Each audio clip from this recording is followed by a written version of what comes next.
The first three parts of this book, passion, aspiration, and temptation, represent the common human life, with its passion, pathos, and tragedy. The last three parts, transcendence, beatitude, and peace, represent the divine life, calm, wise, and beautiful, of the sage and savior. The middle part, transmutation, is the transitional stage between the two. It is the alchemic process, linking the divine with the human life. Discipline, denial, and renunciation do not constitute the divine state. They are only the means by which it is attained. The divine life is established in that perfect knowledge, which bestows perfect peace. James Allen. Amid the din and strife of men, the call divine I hear again, its telling is of things apart, above the tumult of the heart, high over where sin's dark pathways wind, waits the wise willing of the mind, beyond strong passion's guarded gates. Their peace awaits. Their peace awaits. Chapter 1. Passion. The pathway of the saints and sages, the road of the wise and the pure, the highway along which the saviors have trod, and which all saviors to come will walk. Such is the subject of this book. Such is the high and holy theme, which the author briefly expounds in these pages. Passion is the lowest level of human life. None can descend lower. In its chilling swamps and concealing darkness, creep and crawl the creatures of the sunless world. Lust, hatred, anger, covetousness, pride, vanity, greed, revenge, envy, backbiting, lying, theft, deceit, treachery, cruelty, suspicion, jealousy. Such are the brute forces and blind, unreasoning impulses that inhabit the underworld of passion, and roam devouring and devoured, in the rank primeval jungles of the human mind. There also dwell the dark shapes of remorse, pain, and suffering, and the drooping forms of grief, sorrow, and lamentation. In this dark world the unwise live and die, not knowing the peace of purity, nor the joy of that divine which forever shines above them, and for them. Yet it shines in vain so as it falls on the unseen eyes which look not up, but are ever bent earthward, fleshward. But the wise look up. They are not satisfied with this passion world. They bend their steps towards the upper world of peace, the light and the glory of which they behold, at first far off, but nearer and with ever-increasing splendor as they ascend. None can fall lower than passion, but all can rise higher. In that lowest place where further descent is impossible, all who move forward must ascend. The ascending pathway is always at hand, near and easily accessible. It is the way of self-conquest. He has already entered into it who has begun to say nay to his selfishness, who has begun to discipline his desires, and to control and command the unruly elements of his mind. Passion is the arch-enemy of mankind, the slayer of happiness, the opposite and enemy of peace. From it proceeds all that defiles and destroys. It is the source of misery, and a promulgator of mischief and disaster. The inner world of selfishness is rooted in ignorance of divine law, of divine goodness, ignorance of the pure way and the peaceful path. Passion is dark, and it thrives and flourishes in spiritual darkness. It cannot enter the regions of spiritual light. In the enlightened mind the darkness of ignorance is destroyed. In the pure heart there is no place for passion. Passion in all its forms is a mental thirst, a fever, a torturing unrest. As a fire consumes a magnificent building, reducing it to a heap of unsightly ashes, so are men consumed by the flames of passions. and their deeds and works fall and perish. If one would find peace, he must come out of passion. The wise man subdues his passions. The foolish man is subdued by them. The seeker for wisdom begins by turning his back on folly. The lover of peace enters the way which leads thereto, and with every step he takes, he leaves further below and behind him the dark dwelling place of passion and despair. The first step towards the heights of wisdom and peace is to understand the darkness and misery of selfishness, and when that is understood, the overcoming of it, the coming out of it, will follow. Selfishness, or passion, not only subsists in the gross forms of greed and glaringly ungoverned conditions of the mind, it informs also every hidden thought which is subtly connected with the assumption and glorification of oneself. It is most deceiving and subtle when it prompts one to dwell upon the selfishness in others, to accuse them of it, and to talk about it. The man who continually dwells upon the selfishness in others will not thus overcome his own selfishness. Not by accusing others do we come out of selfishness, but by purifying ourselves. The way from passion to peace is not by hurling painful charges against others, but by overcoming oneself. By eagerly striving to subdue the selfishness of others, we remain passion-bound. By patiently overcoming our own selfishness, we ascend to freedom. Only he who has conquered himself can subdue others, and he subdues them, not by passion, but by love. The foolish man accuses others and justifies himself, but he who is becoming wise justifies others and accuses himself. The way from passion to peace is not in the outer world of people. It is in the inner world of thoughts. It does not consist in altering the deeds of others. It consists in perfecting one's own deeds. Frequently, the man of passion is most eager to put others right, but the man of wisdom puts himself right. If one is anxious to reform the world, let him begin by reforming himself. The reformation of self does not end with the elimination of the sensual elements only. That is its beginning. It ends only when every vain thought and selfish aim is overcome.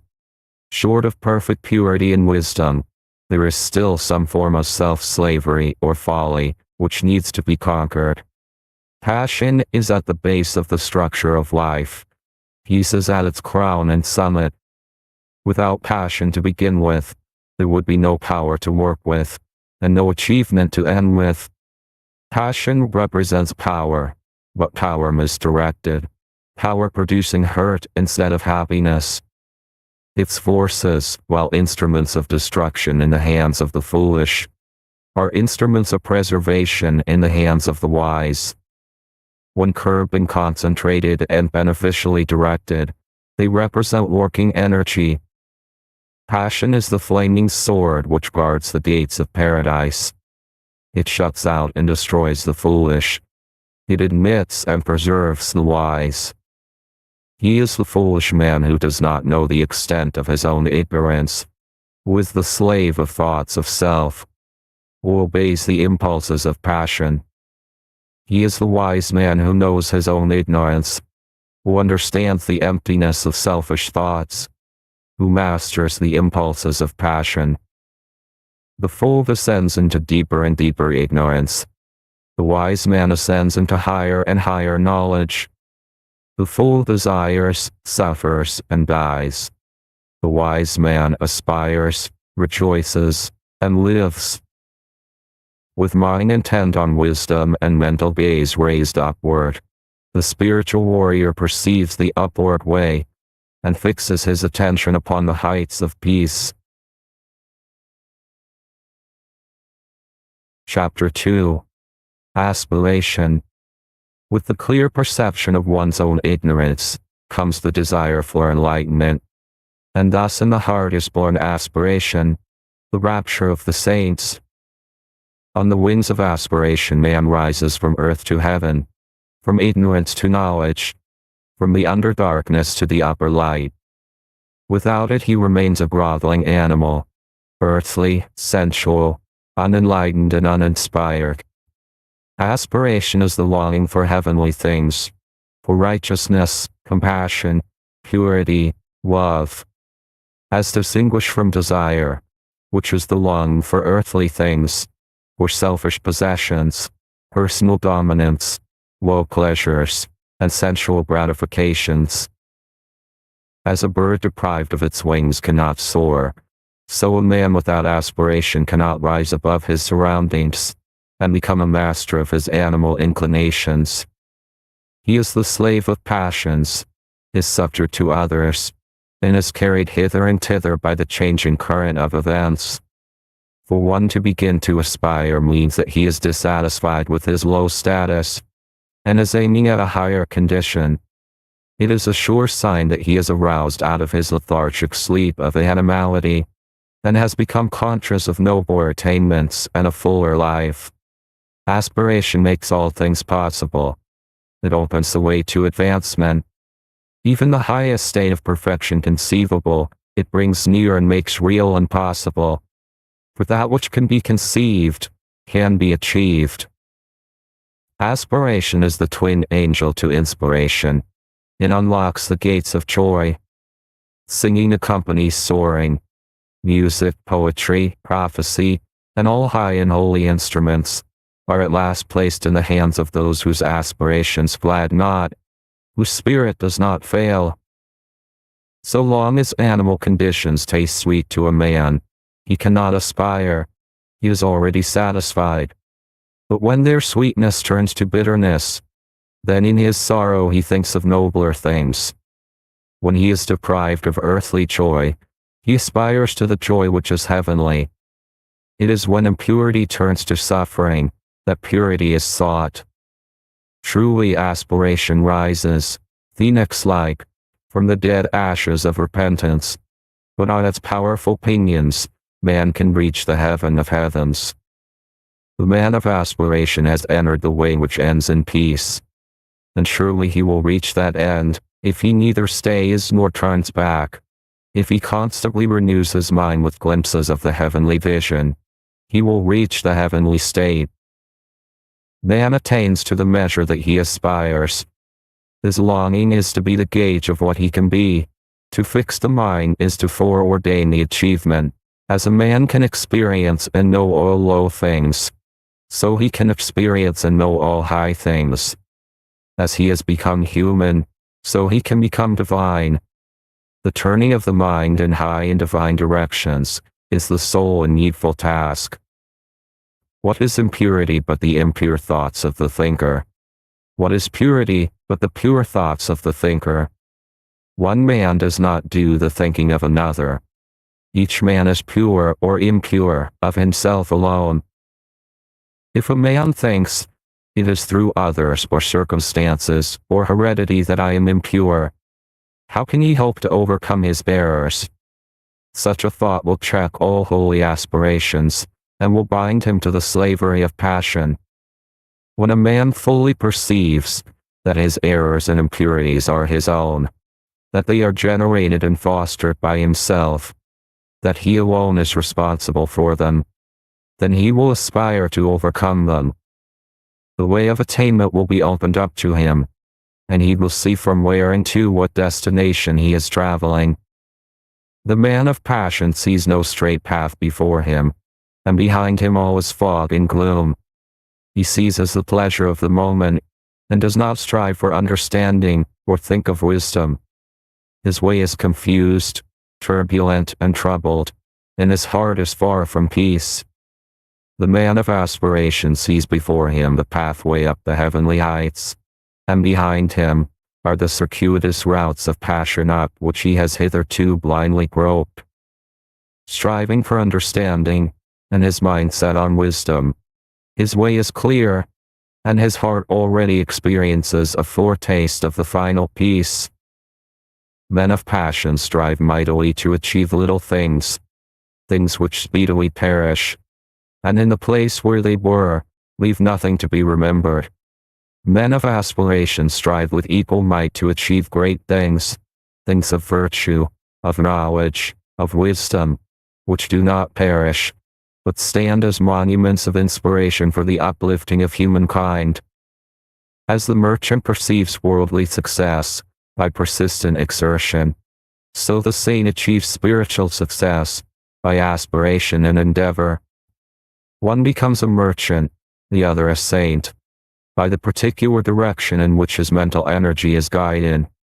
When the rapture of aspiration touches the mind, it at once refines it, and the dross of its impurities begin to fall away. While aspiration holds the mind, no impurity can enter it, for the impure and the pure cannot at the same moment occupy the thought. But the effort of aspiration is at first spasmodic and short-lived.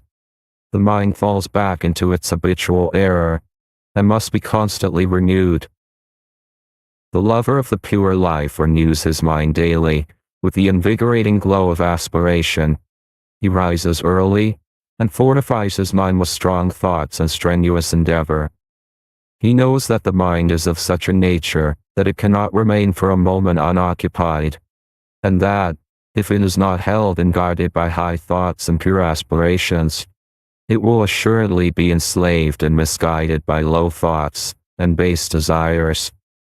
Aspiration can be fed, fostered, and strengthened by daily habit, just as desire. It can be sought and admitted into the mind as a divine guide, or it can be neglected and shut out. To retire for a short time each day to some quiet spot, preferably in the open air, and there call up the energies of the mind in surging waves of holy rapture, is to prepare the mind for great spiritual victories and destinies of divine import. For such a rapture is the preparation for wisdom and the prelude to peace. Before the mind can contemplate pure things, it must be lifted up to them. It must rise above impure things, and aspiration is the instrument by which this is accomplished. By its aid the mind soars swiftly and surely into heavenly places, and begins to experience divine things. It begins to accumulate wisdom, and to learn to guide itself by an ever-increasing measure of the divine light of pure knowledge. To thirst for righteousness, to hunger for the pure life, to rise in holy rapture on the wings of angelic aspiration. This is the right road to wisdom. This is the right striving for peace. This is the right beginning of the way divine. Chapter 3. Temptation.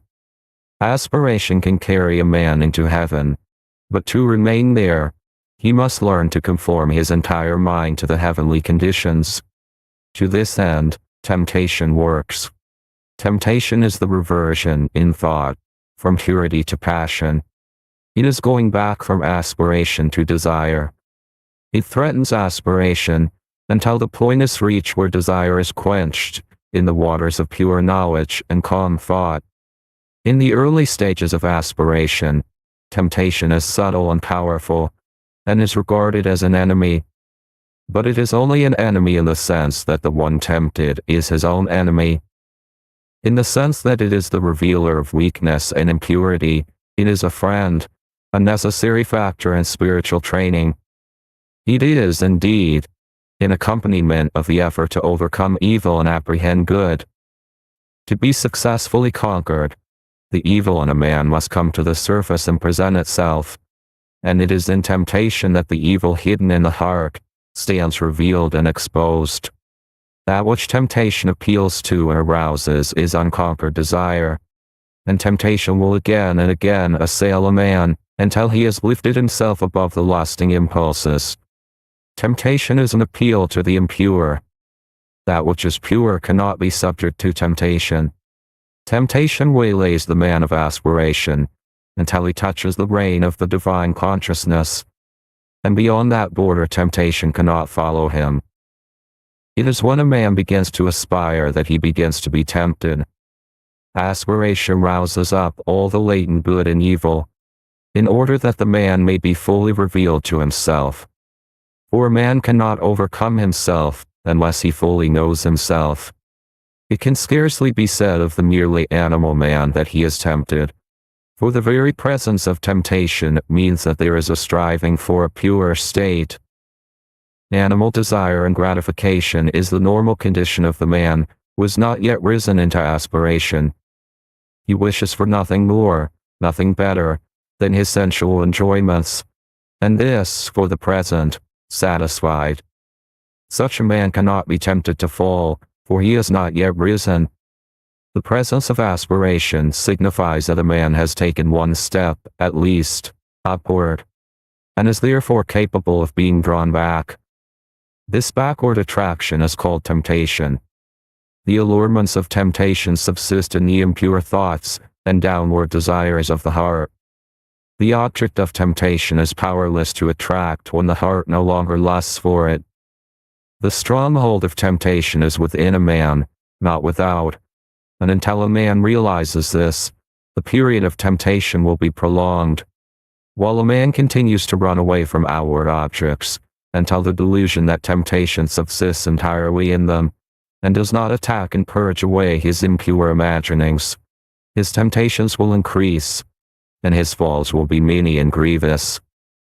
When a man clearly perceives that the evil is within and not without, then his progress will be rapid, his temptations will decrease, and the final overcoming of all temptation will be well within the range of his spiritual vision.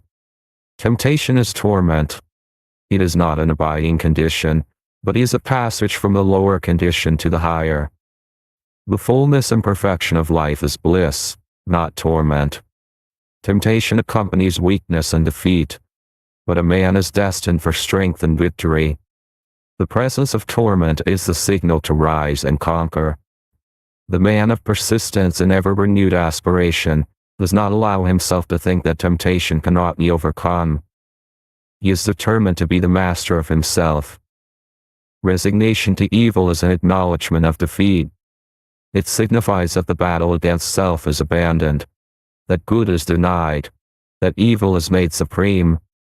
As the energetic man of business is not daunted by difficulties, but studies how to overcome them, so the man of ceaseless aspiration is not crushed into submission by temptations, but meditates how he may fortify his mind. For the tempter is like a coward. He only creeps in at weak and unguarded points. The tempted one should study thoughtfully the nature and meaning of temptation, for until it is known it cannot be overcome. A wise general, before attacking the opposing force, studies the tactics of his enemy. Likewise, he who is to overcome temptation must understand how it arises in his own darkness and error, and must study, by introspection and meditation, how to disperse the darkness and supplant the error by truth. The stronger a man's passions, the fiercer will be his temptations. The deeper his selfishness, the more subtle his temptations, the more pronounced his vanity, the more flattering and deceptive his temptations. A man must know himself if he is to know the truth. He must not shrink away from any revelation which will expose his error. On the contrary, he must welcome such revelations, as it aids to that self-knowledge, which is the handmaid of self-conquest.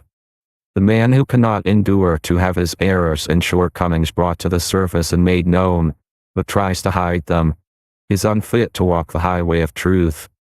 He is not properly equipped to battle with and overcome temptation. He who cannot fearlessly face his lower nature, cannot climb the rugged heights of renunciation. Let the tempted one know this, that he himself is both tempter and tempted, that all his enemies are within, that the flatterers which seduce, the taunts which stab, and the flames which burn, all spring from that inner region of ignorance and error in which he has hitherto lived. Knowing this, let him be assured of complete victory over evil. When he is sorely tempted, let him not mourn therefore, but let him rejoice in that his strength is tried and his weaknesses exposed. For he who truly knows and humbly acknowledges his weaknesses will not be slow in setting about the acquisition of strength. Foolish men blame others for their lapses and sins, but let the truth lover blame only himself. Let him acknowledge his complete responsibility for his own conduct, and not say when he falls, this thing, or such and such a circumstance, or that man was to blame. For the most which others can do is to afford an opportunity for our own good or evil to manifest itself. They cannot make us good or evil. Temptation is at first sore, grievous, and hard to be borne, and subtle and persistent is the assailant. But if the tempted one is firm and courageous, and does not give way, he will gradually subdue his spiritual enemy, and will finally triumph in the knowledge of good. The adverse one is compounded of a man's own lust, selfishness and pride. When these are put away, evil is seen to be naught, and good is revealed in all victorious splendor. Chapter 4. Transmutation. Midway between the hell of passion and the heaven of peace is the purgatory of transmutation. Not a speculative purgatory beyond the grave, but a real purgatory in the human heart. In its separating and purifying fire, the base metal of error is sifted away, and only the clarified gold of truth remains. When temptation has culminated in sorrow and deep perplexity, then the tempted one, strenuously striving for deliverance, finds that his moral servitude is entirely from himself. Instead of fighting against outer circumstances, he must alter inner conditions. The fight against outer things is necessary at the start. It is the only course which can be adopted at first, because of the prevailing ignorance of mental causation. But it never, of itself, brings about emancipation. What it does bring about is the knowledge of the mental cause of temptation. This knowledge of the mental cause of temptation leads to the transmutation of thought, and the transmutation of thought leads to the deliverance from the bondage of error. The preliminary fighting is a necessary stage in spiritual development, just as the crying and kicking of a helpless babe is necessary to its growth. But as the crying and kicking is not needed beyond the infant stage, so the fierce struggling with, and falling under, temptation ends when the knowledge of mental transmutation is acquired. The truly wise man, he who is enlightened in concerning the source and cause of temptation, does not fight against outward allurements. He abandons all desire for them. Thus they cease to be allurements, and the power of temptation is destroyed at its source. But this abandonment of unholy desire is not the final process. It is the beginning of a regenerative and transforming power, which when patiently employed, leads to the clear and cloudless heights of spiritual enlightenment. Spiritual transmutation consists of an entire reversal of the ordinary self-seeking attitude of the mind toward people and things, and this reversal brings about an entirely new set of experiences.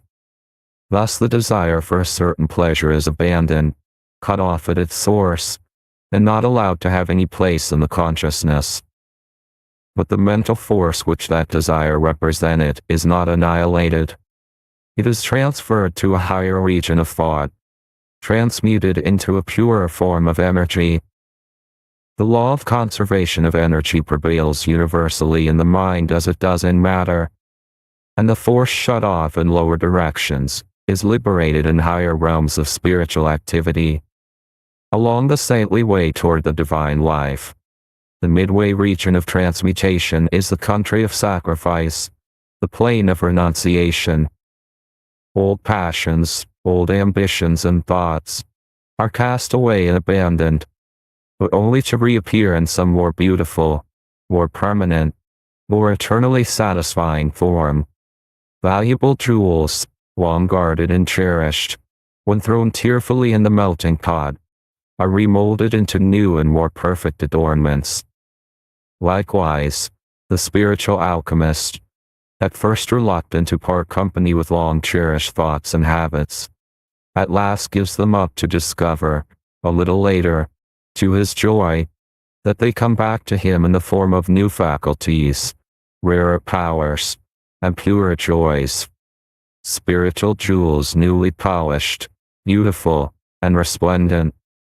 In transmuting his mind from evil to good, a man comes to distinguish more and more clearly between error and truth.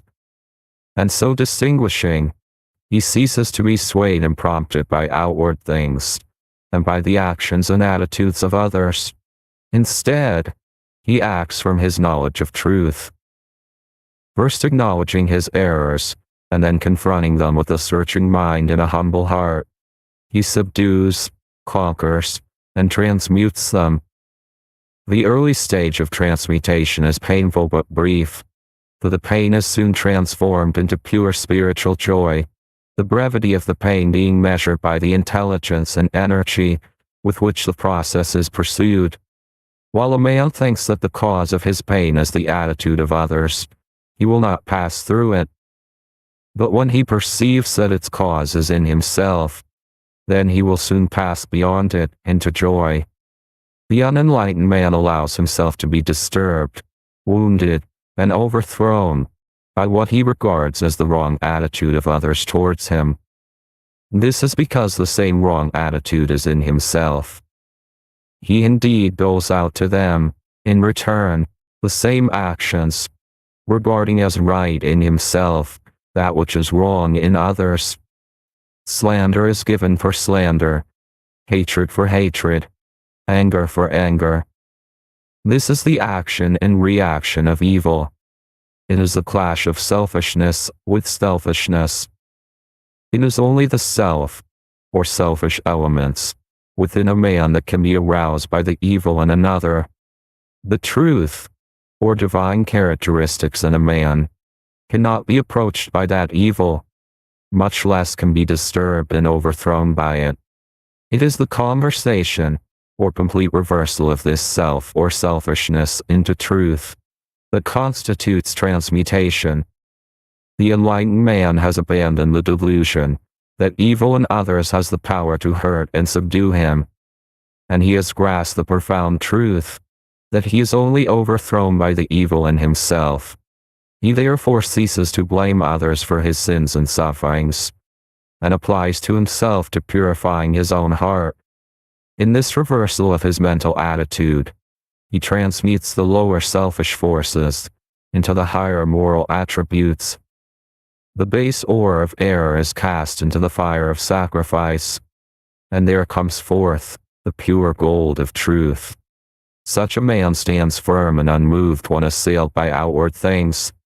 He is self's master, not its slave. He has ceased to identify himself with the impulses of passion, and has identified himself with truth. He has overcome evil, and has become merged with good. He knows both error and truth, and has abandoned error, and brought himself into harmony with truth. He returns good for evil. The more he is assailed by evil from without, the greater is his opportunity of manifesting the good from within. That which supremely differentiates the fool from the wise man is this: the fool meets passion with passion, hatred with hatred, and returns evil for evil, whereas the wise man meets passion with peace, hatred with love, and returns good for evil. Men inflict suffering upon themselves through the active instrumentality of their own unpurified nature. They rise into perfect peace in the measure that they purify their hearts. The mental energy which men waste in pursuing dark passions is all sufficient to enable them to reach the highest wisdom when it is turned in the right direction. As water, when transmuted into steam, becomes a new, more definite and wide-reaching power, so passion, when transmuted into intellectual and moral force, becomes a new life, a new power for the accomplishment of high and unfailing purposes. Mental forces, like molecular, have their opposite poles or modes of action. Where the negative pole is, there is also the positive. Where ignorance is, wisdom is possible. Where passion abounds, peace awaits. Where there is much suffering, much bliss is near. Sorrow is the negation of joy. Sin is the opposite of purity. Evil is the denial of good. Where there is an opposite, there is that which is opposed. The adverse evil, in its denial of the good, testifies to its presence. The one thing needful, therefore, is the turning around from the negative to the positive, the conversion of the heart from impure desires to pure aspirations, the transmutation of passional forces into moral powers. The wise purify their thoughts. They turn from bad deeds and do good deeds. They put error behind them and approach truth. Thus do they rise above the allurements of sin, above the torments of temptation, above the dark world of sorrow, and enter the divine consciousness, the transcendent life. Chapter 5. Transcendence. When a man passes from the dark stage of temptation to the more enlightened stage of transmutation, he has become a saint.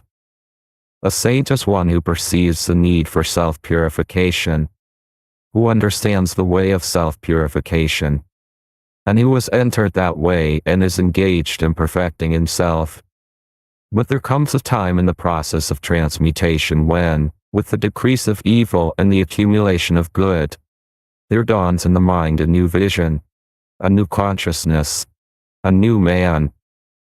When this is reached, the saint has become a sage. He has passed from the human life to the divine life. He is born again, and there begins for him a new round of experiences. He wields a new power. A new universe opens out before his spiritual gaze. This is the stage of transcendence. This I call the transcendent life. When there is no more consciousness of sin, when anxiety and doubt, and grief and sorrow are ended, when lust and animosity, and anger and envy no more possess the thoughts, when there remains in the mind no vestige of blame towards others for one's own condition, and when all conditions are seen to be good, because they are the result of causes, so that no event can afflict the mind, then transcendence is attained. Then the limited personality is outgrown, and the divine life is known. Evil is transcended, and good is all in all. The divine consciousness is not the intensification of the human. It is a new form of consciousness. It springs from the old, but it is not the continuance of it. Born of the lower life of sin and sorrow, after a period of painful torment, it yet transcends that life and has no part in it. Just as the perfect flower transcends the seed from which it sprang. As passion is the key to the self-life, so serenity is the keynote of the transcendent life. Rising into it, man is lifted above disharmony and disturbance. When perfect good is realized and known, not as an opinion or an idea, but as an experience or a possession, then calm vision is acquired, and tranquil joy abides through all hardships. The transcendent life is ruled not by passions, but by principles. It is founded not upon fleeting impulses, but upon abiding laws. In its clear atmosphere, the orderly sequence of all things is revealed, so that there is seen to be no room for sorrow, anxiety, or regret. While men are involved in the passions of self, they burden themselves with cares, and trouble themselves over many things. Above all else, they trouble over their own little, burdened, pain-stricken personality, being anxious for its fleeting pleasure, for its protection and preservation, and for its eternal safety and continuance. Now in the life that is wise and good, all this is transcended. Personal interests are replaced by universal purposes, and all cares, troubles, and anxieties concerning the pleasure and fate of the personality are dispelled, like the feverish dreams of a night. Passion is blind and ignorant. It sees and knows only of its own gratification. Self recognizes no law. Its object is to get and to enjoy. The getting is a graduated scale varying from sensual greed, through many subtle vanities, up to the desire for a personal heaven or personal immortality. But it is self still. It is the old sensual craving coming out in a more subtle and deceptive form. It is longing for some personal delight, along with its accompanying fear that delight should be lost forever. In the transcendent state, desire and dread are ended, and the thirst for gain and fear of loss are things that are no more. Where the universal order is seen, and where perennial joy in that good is a normal condition, what is there left to desire? What remains to be feared? He who has brought his entire nature into conformity and harmony with the law of righteousness, and who has made his thoughts pure and his deeds blameless, has entered liberty. He has transcended darkness and morality, and has passed into light and immortality. For the transcendent state is at first a higher order of morality, then a new form of perception, and at last a comprehensive understanding of the universal moral causation. And this morality, this vision, and this understanding constitute the new consciousness, the divine life. The transcendent man is he who is above and beyond the dominion of self. He has transcended evil, and lives in the practice and knowledge of good. He is like a man who, having long looked upon the world with darkened eyes, is now restored to sight, and sees things as they are. Evil is an experience, and not a power. If it were an independent power in the universe, it could not be transcended by any being. But though not as real as a power, it is real as a condition, and an experience, for all experience is of the nature of reality. It is a state of ignorance, of undevelopment, and as such it recedes and disappears before the light of knowledge, as the intellectual ignorance of a child vanishes before gradually accumulating learning, or as darkness dissolves before the rising light. The painful experience of evil passes away, as the new experiences of good enter into and possess the field of consciousness. And what are the new experiences of good? They are many and beautiful, such as the joyful knowledge of the freedom from sin. They are the absence of remorse, and deliverance from all torments of temptation.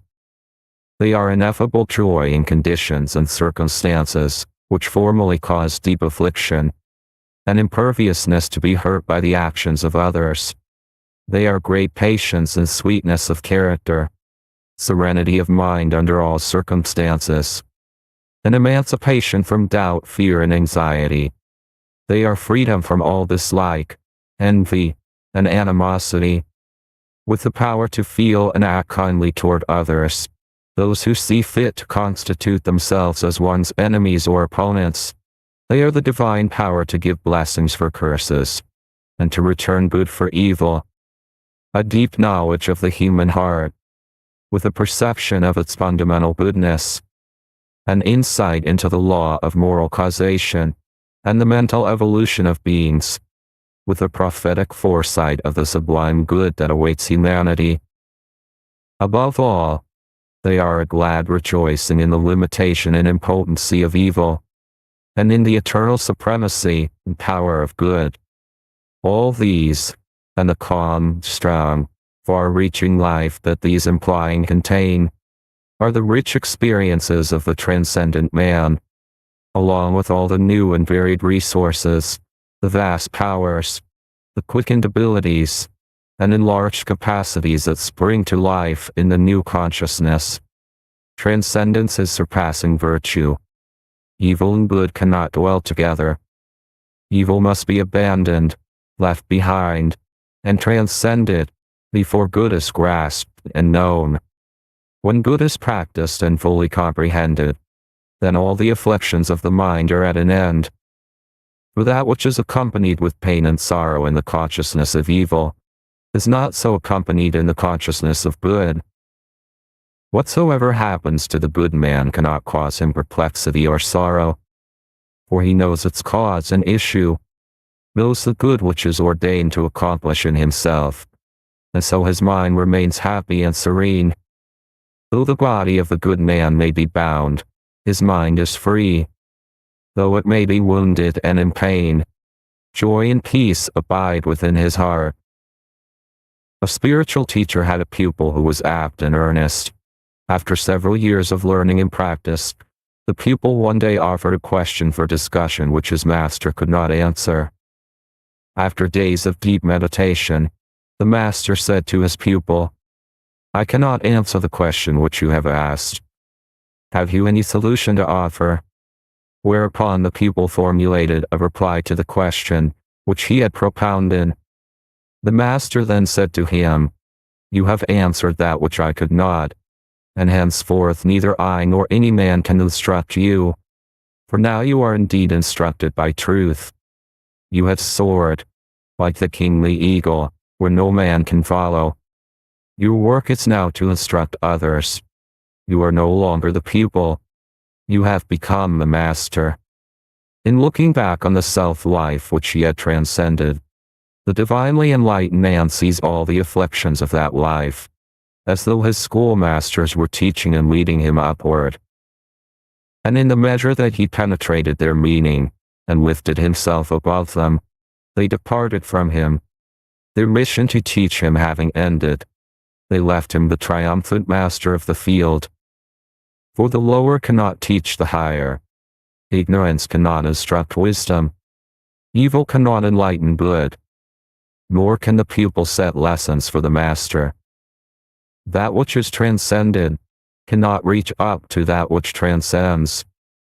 Evil can only teach in its own sphere, where it is regarded as master. In the sphere of good, it has no place and no authority. The strong traveler on the highway of truth knows no such thing as resignation to evil. He only knows obedience to good.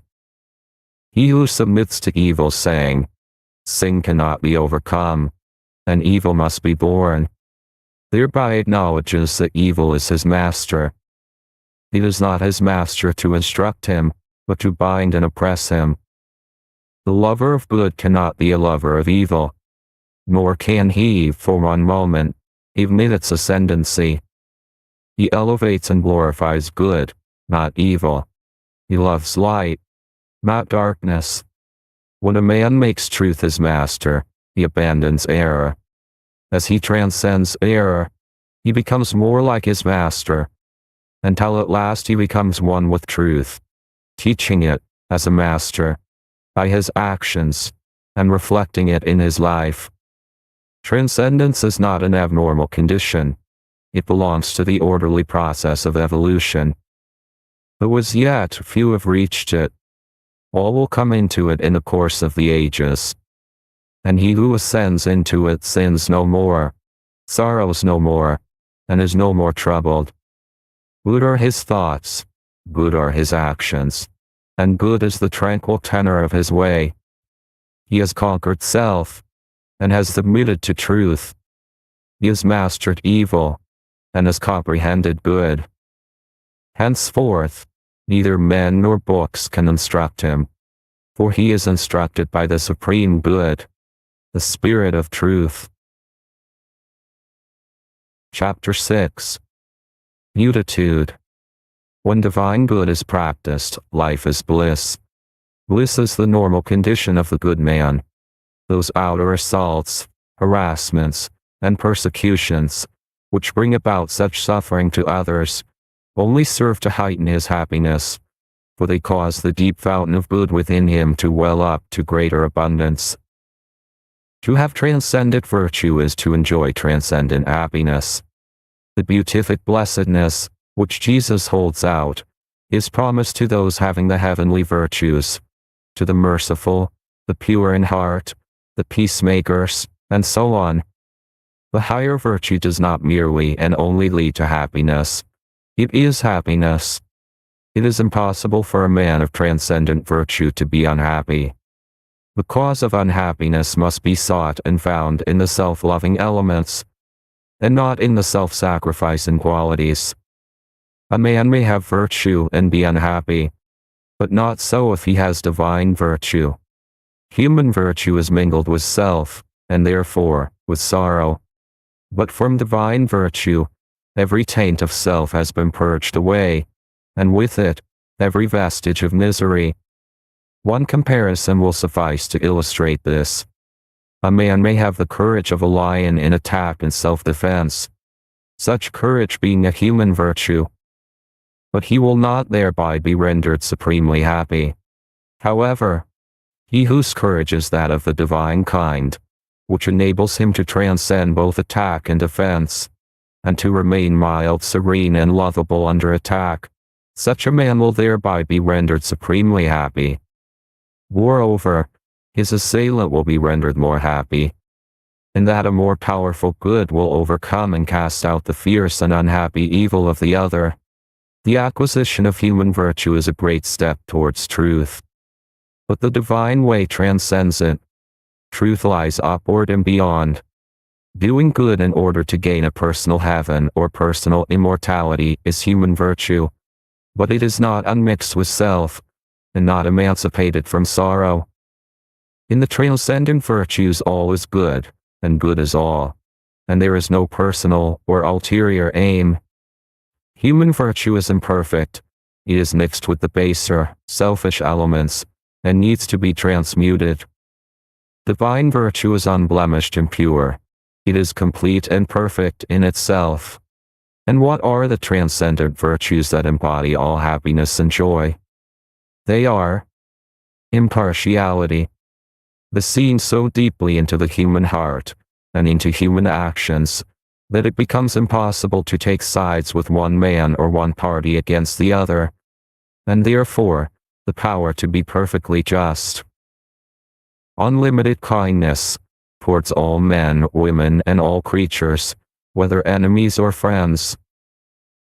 Perfect patience, at all times, in all circumstances, and under the severest trials. Profound humility, the total surrender of self, the judging of one's own actions as though they were the actions of another. Stainless purity of mind and deed, freedom from all evil thoughts and impure imaginings. Unbroken calmness of mind. Even in the midst of outward strife, we're surrounded by the turmoil of many hardships and difficulties. Abiding goodness of heart, impervious to evil, returning good for evil. Compassion, deep pity for all creatures and beings in their sufferings, shielding the weak and helpless, and protecting, out of pity, even one's enemies, from injury and slander. Abounding love, towards all living things, rejoicing with the happy and successful, and sympathizing with the sorrowing and defeated. Perfect peace, toward all things, being at peace with all the world, a profound reconciliation to the divine order of the universe. Such are the virtues that transcend both vice and virtue. They include all that virtue embodies, while going beyond it into divine truth. They are the fruits of innumerable efforts to achieve the glorious gifts of him that overcomes. They constitute the 10-jeweled crown prepared for the calm brow of him who has conquered himself. With these majestic virtues is the mind of the sage adorned. By them he is eternally shielded from sin and sorrow, from harm and hurt, from trouble and turmoil.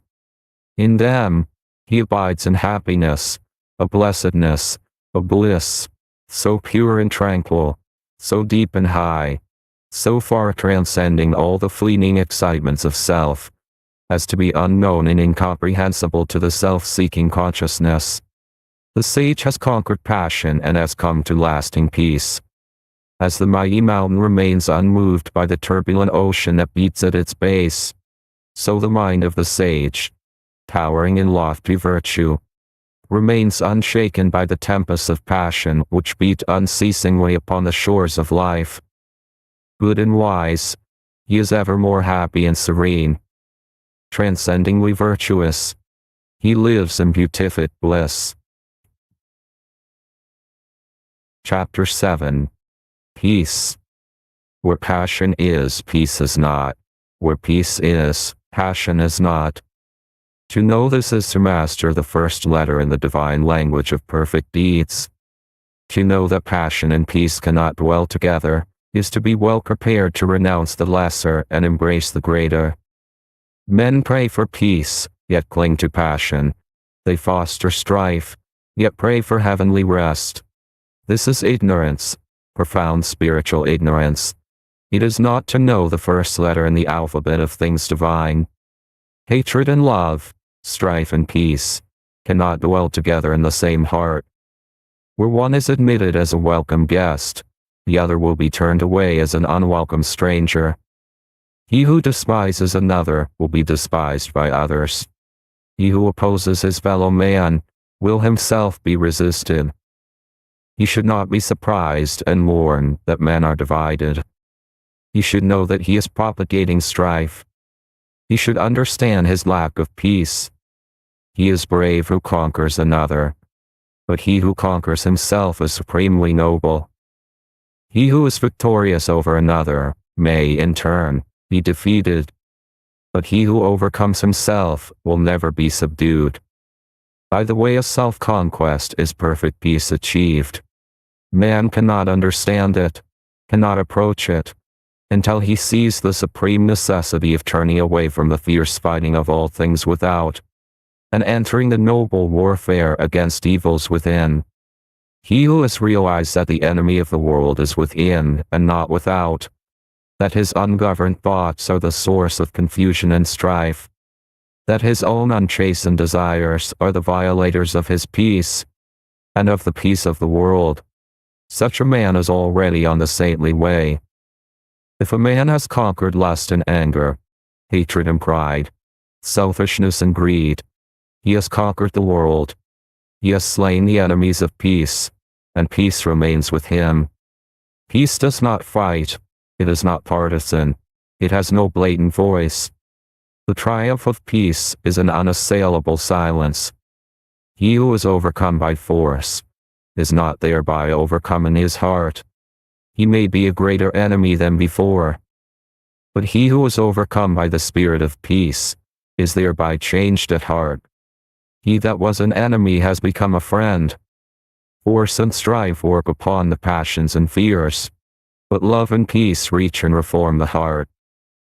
The pure-hearted and wise have peace in their hearts. It enters into their actions. They apply it in their lives. It is more powerful than strife.